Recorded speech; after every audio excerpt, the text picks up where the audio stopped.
महाराष्ट्रामध्ये आता सध्या लाडकी बहीण योजनेविषयी अनेक तर्कवितर्क चालू झालेले आहेत. त्या तर्कामध्ये काही बहिणींना वगळण्याची स्कीम म्हणण्यापेक्षा त्यांनी चाळणी लावलेली आहे. पण ही जर चाळणी आहे किंवा गाळणी आहे, ही जर सुरुवातीपासून लावली असती तर आज काही बहिणी जे दुःखी आहेत किंवा हिरमुसलेल्या आहेत त्यांच्याविषयी आपल्याला काय म्हणायचं नेमकं?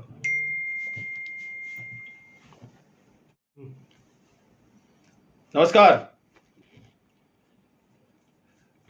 राजारामजी, आपण जो प्रश्न विचारला आहे तो खरोखरच या प्रश्नाची चर्चा सध्या महाराष्ट्रामध्ये सुरू आहे.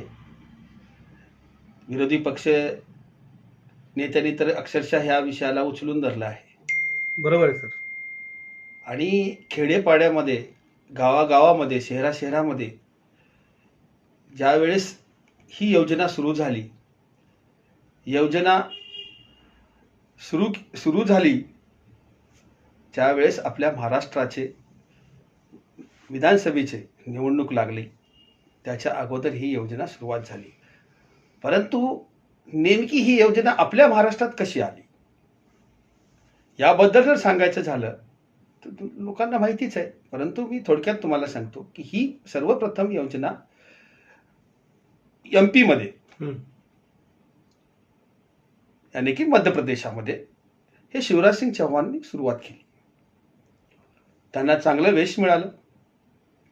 त्याचीच कॉपी जे काही शिवसेनेमधून बंडखोरी करून पळून गेलेले आणि ते स्वतःला मुख्यमंत्री झालेले ते शिंदे साहेबांनी त्याची कॉपी केली.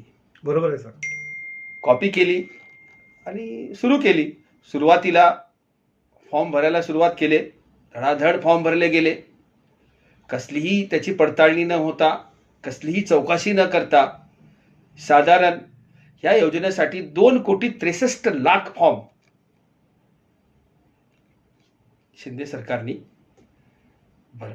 सरकारच्या काळामध्ये भरले गेले. त्यापैकी 2,34,00,000 फॉर्म हे मान्य झाले आणि 29,000 फॉर्म हे अमान्य ठरले गेले. आणि सरळ 2,34,00,000 लाडक्या बहिणींना ह्या योजनेचा लाभ मिळाला. बरोबर आहे. तर आता ह्या योजनेचा लाभ मिळाला.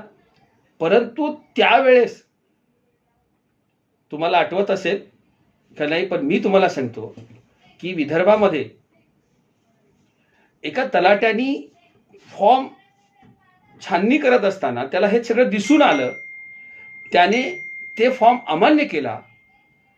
तर तिथल्या कुठल्या तरी नेत्यांनी ह्याची तक्रार एकनाथ शिंदेकडे केली आणि एकनाथ शिंदेनी तिथल्या तलाट्याला की तिथल्या कुठल्या सर्कलला त्याच्यावर कारवाई करून त्याला सस्पेंड सुद्धा केलेला आहे. त्यावेळेस जर ही विषय झाले, त्यावेळेस अधिकारी कर्मचाऱ्याला तुम्ही सस्पेंड केले आणि आज तुम्ही सांगताय की नाही आम्ही चालू आहे, आम्ही चालवतो, आणि वरून सांगतात की असं सांगितलं गेलंय की पालघर, वर्धा, यवतमाळ, धुळे या 4-5 जिल्ह्यामधून काही तक्रारी प्राप्त झाल्या. बरं. त्या तक्रारीच्या अनुषंगाने याची चौकशी सुरू आहे. मग त्या तक्रारी कुठल्या आलेल्या आहेत, कशा आलेल्या आहेत ह्याबद्दल सरकारने जाहीर केलं नाही की बा तक्रार कुठली आलेली आहे, किंवा ह्या तहसीलदाराची बायको आहे हिला लाभ मिळालाय, ही पोलीस इन्स्पेक्टरची बायको आहे हिला लाभ मिळालाय, ही DYSPची बायको आहे हिला लाभ मिळालेला आहे, किंवा एक्साइज ऑफिसरची बायको आहे हिला लाभ मिळालेला आहे, किंवा 100 एकर शेती आहे तिला लाभ मिळालेला आहे. अशी कुठलीही तक्रार आलेली त्याचा उलगडा सरकारने केला नाही. पण सरकारने हे केलं, त्याच्यावर 5 निकष लावलेत की या पद्धतीनं आम्ही अर्जाची छाननी करू. म्हणजे थोडक्यात तुम्ही हे दमच भरलाय असं महिला व बाल कल्याण मंत्री जे आहेत आदित्य तटकरी यांनी हे मीडियाला माहिती दिलेली आहे, सार्वजनिक झालेली आहे माहिती. बरोबर. आता त्याच्यात त्यांचं म्हणणं आहे की बाबा नाही, आता आम्ही ही काटेकोरपणे पाळू, व्यवस्थित पाळू आणि चांगल्या रीतीने आम्ही याला फॉलो करून लोकांपर्यंत, गोरगरिबांना आम्ही ही योजनेपर्यंत पोहोचू. अहो पण आता ही जी तुमची चर्चा सुरू आहे, हे सगळं काही चालू आहे, याच्या मागे बी काहीतरी उद्देश आहे. उद्देश आहे. परंतु ठीक आहे, आता आपण थोडक्यात जे 5 निकष जे त्यांनी लावलेले आहेत त्याबद्दल आपण थोडक्यात चर्चा करूया. आणि लगापेक्षा जास्त अधिक उत्पन्न असलेल्या लाभधारक जे आहेत त्यांची माहिती हे कसं घेणार? त्यांची माहिती हे आयकर विभागाकडून घेणार. आता आयकर विभाग किती सक्षम आहे आमच्या राज्यात हे आम्हालाच माहिती आहे, पण असू द्या, ठीक आहे. अच्छा, ह्या योजनेचा लाभ घेत असताना दुसरा निकष असा आहे की त्यांच्याकडे एखादं 4 व्हीलर वाहन आहे, कार आहे, बोलेरो आहे, या जे काही आहे, ट्रॅक्टर जी काही आहे. अच्छा, त्याची माहिती कुठून घेणार? त्याची माहिती RTO कडून घेणार. बरोबर आहे. आता एखाद्या माणसाची गाडी घेतलेली आहे, त्याची गाडी त्याच्या मेहुण्याच्या नावाने आहे, तर तुम्ही त्याचं काय करणार आहे? काही करता येणार नाही. बरोबर. चौथा जे विषय आहे तो आधार कार्डचा विषय आहे. आता आधार कार्डचा पडताळणी कसं करणार? ही केंद्र शासनाची परवानगी करून केंद्र शासनाकडून त्याची आधार कार्डची माहिती घेणार की ही बरोबर आहे. अच्छा, 5वा निकष काय आहे? विवाहानंतर परराज्यात गेलेली महिला आणि शासकीय नोकरीत असताना कोणी लाभ घेतला का, अशा प्रकारची पडताळणी ती करणार आहेत. दुसरी शेवटची महत्वाची जी आहे की ही महिला जी आता सध्या ही आपला लाडक्या बहिणीचा जी लाभ घेते, ही अन्य कुठल्या योजनेचा लाभ घेते का, हेही याच्यात पाहिलं जाणार आहे. बरोबर म्हणताय सर तुम्ही. पण मला असं विचारायचं आहे, ह्या योजनेचा लाभ हे महिला घेत असताना सरकारी तिजोरीवरती खूप मोठा भार पडलेला आहे. त्याच्यामुळे इतर योजना ज्या आहेत त्याच्यावर काय त्याचा परिणाम होईल का? साहेब, याच्यावरती जे आमचे 110 महामंडळ आहेत, एवढे महामंडळ आहेत, जसं अण्णाभाऊ साठे महामंडळ आहे, तुम्ही यशवंतराव नाईक महामंडळ आहे, असे जे अनेक वेगवेगळे महामंडळ आहेत, त्या महामंडळाला अनुदान कुठे आहे? त्या मंडळाचं अनुदान द्या, त्याला अनुदान मिळत नाही. आता राहिला विषय, तुमचं हे महामंडळ जे आहे ST महामंडळ, ST महामंडळ ही 12 महिने वर्ष अनेक वर्षापासून हे तोट्यात चालतं. हो, कारण ते तोट्यातच चालतं, कारण ते महामंडळ आहे. मग ते महामंडळ तोट्यात गेले की सरकार त्याला अनुदान देतं. मग अनुदान देतंय, तर तुम्ही जे आता महिलांना जे 50% आरक्षण दिलेलं आहे ST महामंडळातून, आणि 60 वर्षापुढील महिलांना सिनियरला 50% तुम्ही जे अनुदान दिलेलं आहे ते चलू द्या की. कशाला थांबवताय? कारण शेवटी काहीतरी झालं, ST तोट्यात गेले की तुम्हाला अनुदान द्यायचंच आहे.